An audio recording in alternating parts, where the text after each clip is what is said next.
The Couple Next Door, written by Peg Lynch and starring Peg Lynch and Alan Bunce.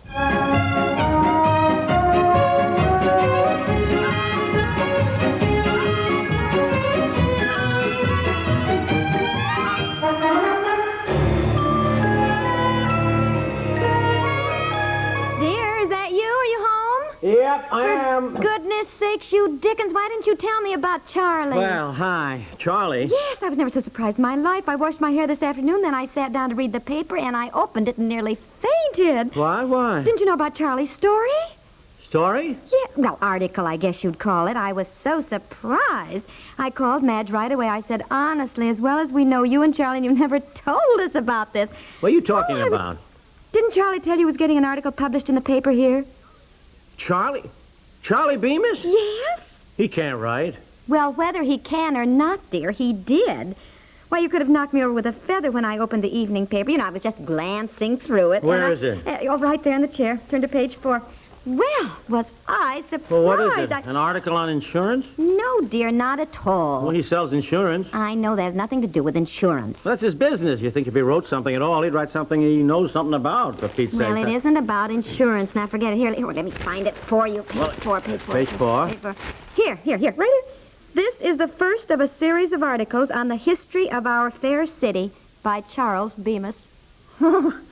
Well, it's crazy. I don't get it. What do you mean? Well, I mean, Charlie, of all people, why a history of the town? If anybody wanted to get the history of the town, all you have to do is go down to the public library. They got plenty of material there on this subject. Well, that is exactly what Charlie did. Well, what I mean is anybody could do that and write a history of the town.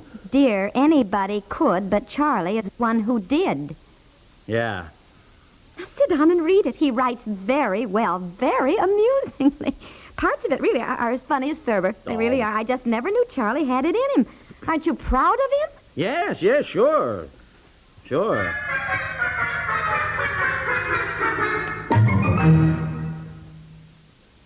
Every time we hear the expression, easy as pie, it not only reminds us of pastry, but it also calls to mind how easy the listening is when you're tuned to CBS Radio's Howard Miller Show and Just Entertainment. Howard Miller is our man about popular music. Every weekday on most of these same stations, he drops by with a complete assortment of delightful new tunes. And what could be easier or more agreeable than keeping up with the newest in popular music with Howard Miller? Join him on CBS Radio each Monday through Friday, and there'll be no problem about your having a good time. On Just Entertainment, Pat Buttram is in charge of the music and comedy. In his unruffled way, he keeps a steady stream of light-hearted music and comedy coming your way. Work if you must. Relax completely if you can. But don't let anything stop you from hearing The Howard Miller Show or Just Entertainment every weekday.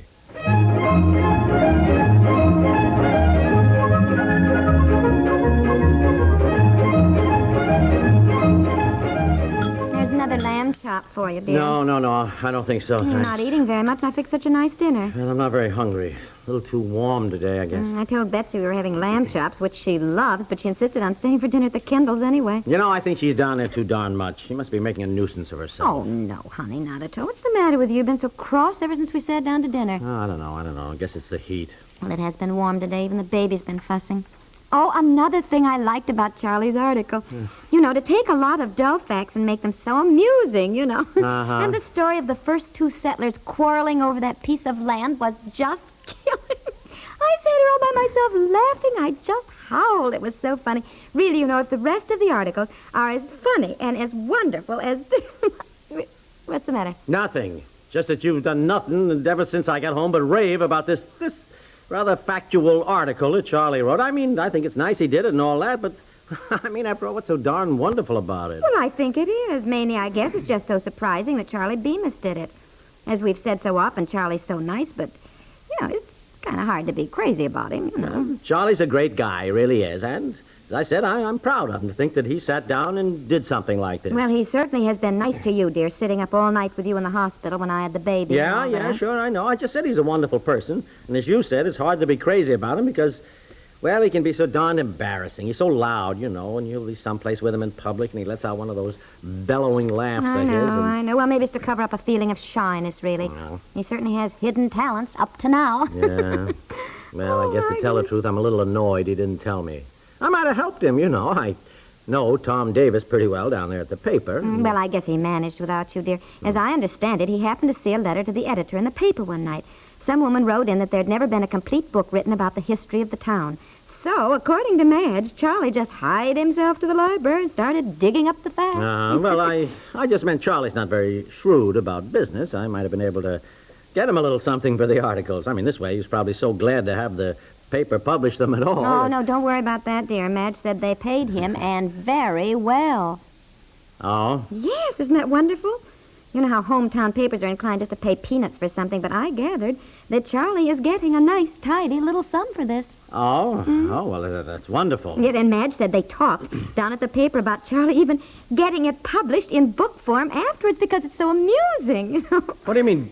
Publish it for sale all over the country? Yes, isn't it exciting? I said to Madge, wouldn't it be amazing if it turned out to be a bestseller on the nonfiction list?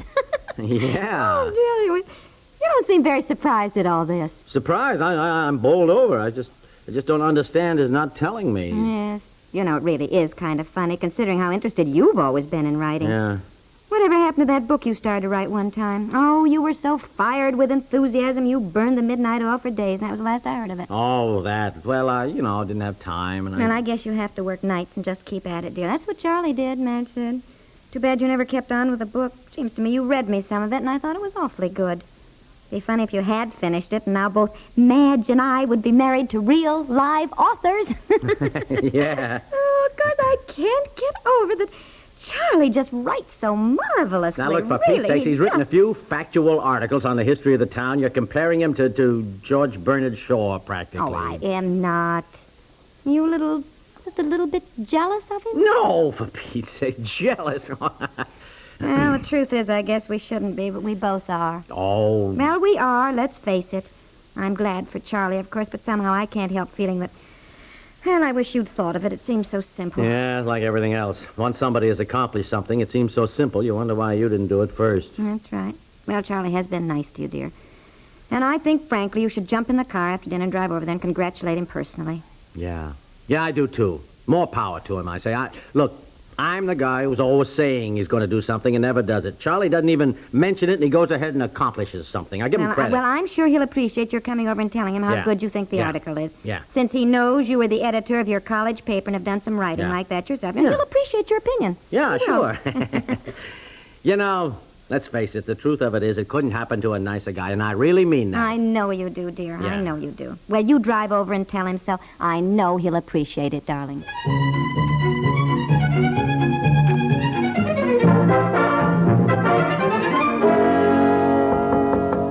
Yeah, come on in, come on in. Hi, Hi, come on in, pal. Sit down. On the phone, but I'll be right with you. That's okay. Matt said to come right on up, said you were busy writing. Yes, operator. Yes, speaking. I'm holding on. You fixing this up as a den? No, writing room. I gotta get away from the family to concentrate, you know? Yeah. Of course, the house is really too small if this writing business turns into a full-time job. Hello? Yes? Speaking? Oh, yes. Well, thank you very much. Thank you. Is that a luncheon? Thursday, September 18th. Yes, I think that's clear. Hold on while I check. Oh, golly, now, where is my... They want me to speak at a luncheon for the State Writers League. Oh, there it is. Hand me my engagement book, will you, pal? Oh, yes, sure. Yeah. Here. Thanks, old man. What you want? Hello? September 18th, Thursday is fine. All right, thank you. I'll be there.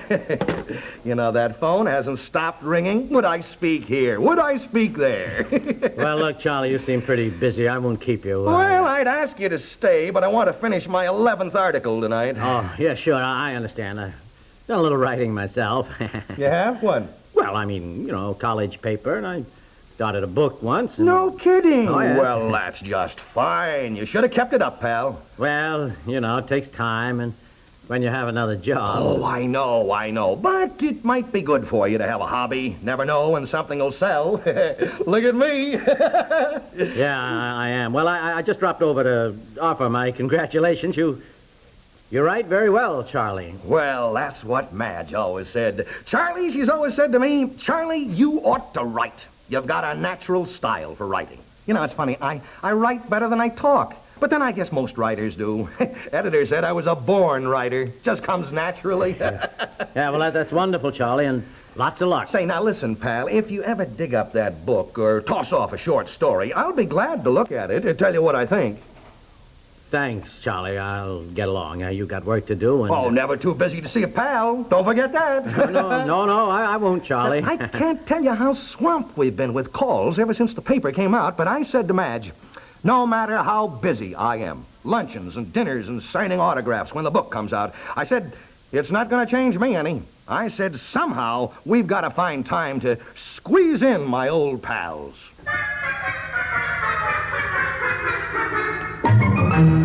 We'll return to The Couple Next Door in just a moment.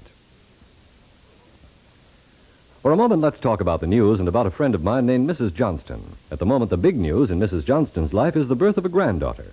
Last night, she flew 1,000 miles to make the young lady's acquaintance. But Mrs. Johnston isn't completely self-centered. She knows that in the world around her, there is other news which affects her life and may touch her new granddaughter's life, too. Every day, Mrs. Johnston has depended on her local CBS radio station for her news of the world and the nation.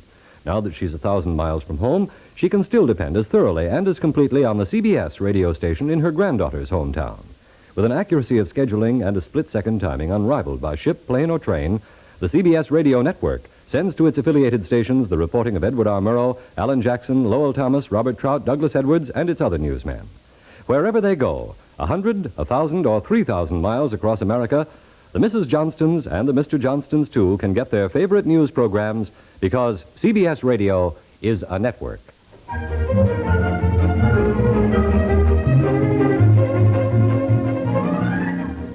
Well, I don't believe it. I'm telling you, that is exactly what Charlie Bemis said. Well, I don't see how a tiny measure of success could go to anybody's head so quickly. Look, I am telling you what he said. I sat there twisting my hat and feeling so darned uncomfortable. Well, wasn't he nice to you? Well, he was nice, yeah, I guess, but... Well, I suppose he was busy, dear. If he had to finish an article, and already he's getting besieged to give talks, you know. I know, but what the heck happens to people when they suddenly get a little bit successful? I mean, they change. Well, I don't think anything really happens to them. It happens to you. You change. You know, you've never been so crazy about Charlie Bemis. But now that he's getting some attention, you suddenly expect him to be yours because you knew him when. Yeah, I guess so. Well, I know one thing. I know that I can write just as well as any Charlie Bemis. I can, better. And by golly, I'm going to write something, too. Fine, dear. Shall I get out paper and pencils, or do you want the portable typewriter? Oh, Pete's sakes, I'm not going to start now. I mean, wait till our new house is built and I have my den. I need proper surroundings for inspiration, a place where I can have peace and quiet and... All right, dear. All right, you needn't smile. You just wait and see. You just wait and see.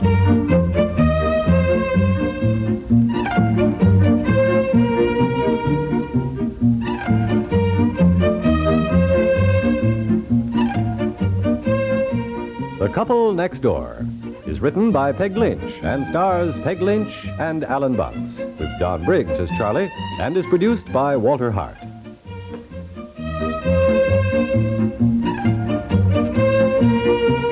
Listen again tomorrow to The Couple Next Door.